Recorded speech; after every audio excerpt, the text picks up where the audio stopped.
네, 안녕하십니까. 경제동의보감의 김성훈입니다.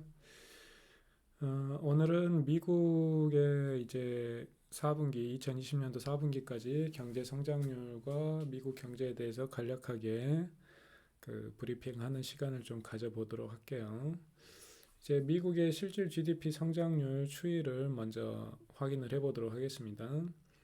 2020년도부터 미국의 연간 실질 GDP 성장률을 보면은 미국은 이제 선진국 중에서도 선진국이죠. 그래서 이미 세계 최대 경제 대국인데도 불구하고 이제 2%대 성장률, 2%에서 3%대 성장을 계속 꾸준히 유지를 하고 있었어요. 그래서 뭐 트럼프 대통령 시절에는 흔히 말해서 이제 골디락스라고 해가지고 물가 상승률은 낮은데 경제 성장률도 어느 정도 되는, 차갑지도 않고 뜨겁지도 않은 정도의 꾸준한 성장을 계속 했었죠. 2019년까지.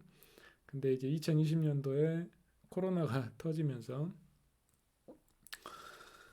이 미국 경제도 연간 경제 성장률이 작년 2020년 기준으로 마이너스 3.5% 정도 했습니다. 근데 이제 우리나라보다도 성장률이 좀 더 낮죠.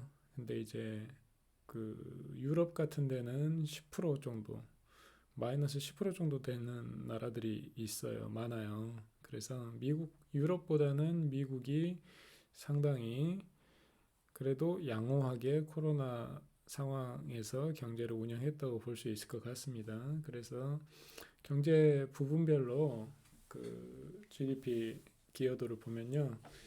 개인 소비가 상당히 많이 감소했죠. 근데 개인 소비 감소한 것 중에 상품 소비는 늘었어요. GDP에서 플러스가 됐고 서비스 수지가 거의 3% 이상 감소를 했고 건설 투자도 감소하고 설비 투자도 약간 감소하는데 주택 투자는 좀 늘었네요. 재고도 감소하고 수출은 이제 수출이 감소하면은 GDP가 감소되는 효과가 있고 수입이 감소하면 GDP가 플러스 되는 효과가 있죠. 근데 수출보다도 수입이 더 많이 감소를 했다는 걸 알 수가 있습니다. 그래서 수출입에서는 GDP가 플러스가 되는 그런 효과를 누렸네요. 이 GDP 디플레이터, 물가 상승률이죠. 물가 상승률을 보면은 미국은 2020년 코로나 상황에서도 한 1.23% 정도의 물가 상승률, 미국은 안정적으로 항상 1.5% 전후로 해서 물가 상승을 하고 있죠. 부분별 실질 성장률을 보면은 이번에 코로나 사태로 인해 가지고 가장 크게 타격을 받은 부분이 가계나 정부보다는 이제 기업이라고 볼 수가 있습니다. 대부분의 이제 GDP를 기업이 만들어내기 때문에 미국은 거의 한 70% 이상을, 그래서 기업 부분에서 기업들의 경제 활동이 큰 타격을 받았다고 볼 수가 있을 것 같네요. 경제 활동별 실질 GDP를 보면은 사실 여기서 수치만 놓고 보면은 조금씩밖에 감소를 안 하게 보여요. 왜냐하면 마이너스 3.5% 정도 되니까. 근데 미국의 GDP 구성하고 있는 현황을 좀 볼 필요가 있는데, 그래도 제일 높은 GDP에서 제일 높은 부분은 부동산업이네요. 그 다음에 제조업, 그 다음에 정부 지출, 그 다음이 이제 전문직이란 거 뭐 법률 서비스라든가 뭐 회계 서비스 같은 전문직, 그다음에 보건 복지, 의료 분야, 그다음에 정보통신 산업, IT, 그다음에 금융보험업, 이런 부분이 지금 미국 GDP를 에서 차지하는 부분이 상당히 많은 걸 볼 수가 있습니다. 미국이 제조업도 강하고 이제 부동산업이 상당히 주 업무 중에 하나네요. 그다음에 의료도 상당히 중요한 산업이고 정보통신, 금융보험업, 이런 산업들이 전문직, 뭐 법률 회계 전문직, 이런 산업들이 미국의 어떤 주된 주력 산업이라고 볼 수가 있겠죠. 근데 여기 보시면은 예술, 문화, 음식, 숙박 성장률 기여도를 보면 이런 부분들, 예술, 문화, 음식, 숙박, 서, 서비스 분야죠. 그다음에 운수, 창고업, 이런 부분에서 상당히 좀 감소폭이 크다는 걸 볼 수 있습니다. 그 와중에도 코로나 와중에도 정보통신업 상당히 성장을 했죠. 그다음에 금융보험업, 코로나 와중에 금융시장이 상당히 좋았잖아요. 그래서 금융보험업이 상당히 잘 나갔다는 걸 볼 수가 있네요. 이런 부분은 코로나 때 더 성장을 많이 했고 서비스나 이런 부분은 서비스업 위주로 성장을 상당히 피해를 많이 봤다는 걸 알 수가 있습니다. 네, 실질 GDP 성장률을 보면은 이제 보라색은 전기 대비 연한선치고 이제 이렇게 파란색은 전년 동기 대비인데 보시면은 이제 감소했다가 올라왔기 때문에 이렇게 전기 대비로 하면 이렇게 플러스가 된 것처럼 보이지만은 전년 동기 대비로 확인해 보시면은 그 2020년도 내내 이제 좀 마이너스 성장을 좀 계속했다고 보여집니다. 보니까 1분기 때는 플러스를 했네요. 근데 2분기 때부터 이제 코로나가 확 퍼지면서 마이너스 30 몇 프로 이렇게 갔다가 4분기 때까지도 마이너스 상황이었네요. 보니까. 그리고 이제 그 물가 상승률을 보면은 이제 근원 물가는 이제 꾸준히 근원 물가 위주로 보면은 1.5%대 물가를 유지하고 있는 걸 볼 수 있습니다. 코로나 때에도 물가는 조금 빠졌다가 다시 좀 원위치가 돼서 1.5%에 계속 물가는 상승을 한 걸로 나오네요. 이제 소비가 위축됨에도 불구하고 미국은 물가가 이렇게 계속 상승을 했다는 얘기는 그만큼 이제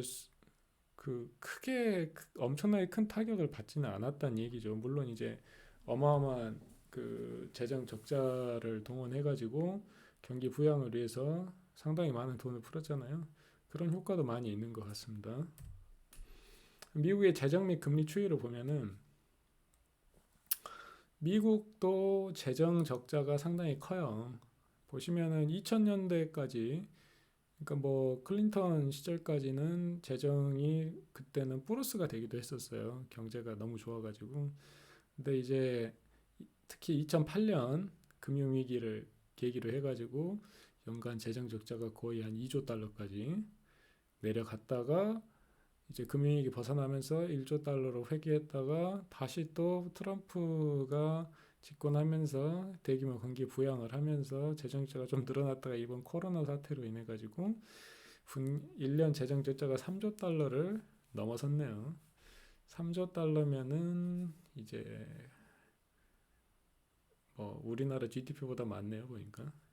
재정 수지 비율을 보면은 이제 그 금융위기 때 GDP 대비 재정 적자 비율이 12%, 13% 정도 됐었는데 코로나 때는 작년에 16%까지 재정 적자 비율이 올라가요. 재정 적자가 3조 달러가 넘었으니까. 그래서 그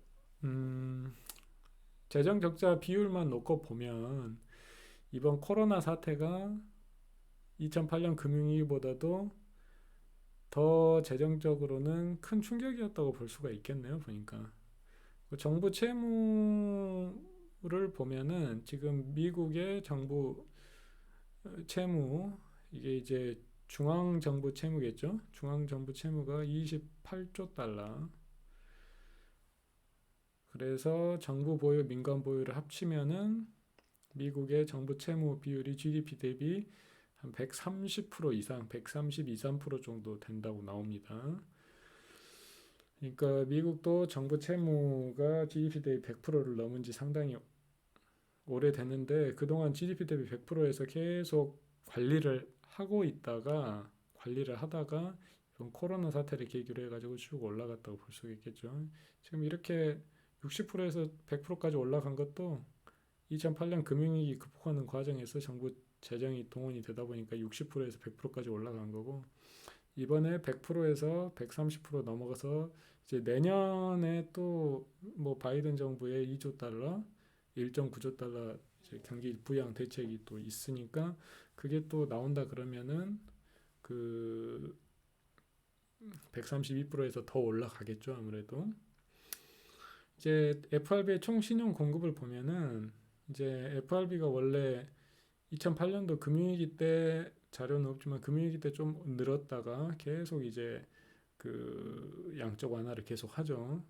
그래서 2016년도부터 제로 금리를 올리기 시작하잖아요. 그래서 2016년도부터 이제 양적 완화를 중단을 하고 금리를 올리면서 이제 유동성을 좀 흡수하는 듯한 모습을 보이다가 이번에 코로나 사태로 인해 가지고 지금 양적 완화한 금액이 4조 달러에서 지금 7조 달러, 8조 달러 가까이 가고 있으니까 지금 사실은 그 코로나 사태 중앙정부의 어떤 양적 완화 액수만 보면은 이 코로나 사태가 그 2008년 금융위기보다 훨씬 더 급하게 강하게 부양을 했다고 볼 수 있을 것 같습니다. 그리고 이제 간단하게 이제 미국 게임스톱 이번에 이제 미국의 그 주식시장에서 게임스톱의 주가 흐름을 보면은 지금 이렇게 쭉 오다가 갑자기 300달러 이상 뭐 한 2, 30달러 정도 했던 주식이 갑자기 300달러 이상 이렇게 치솟았다가 다시 또 원위치 되는 이런 모습을 볼 수 있는데 주가의 어떤 변동성이 상당히 커진 모습을 확인하실 수 있네요. 네, 감사합니다.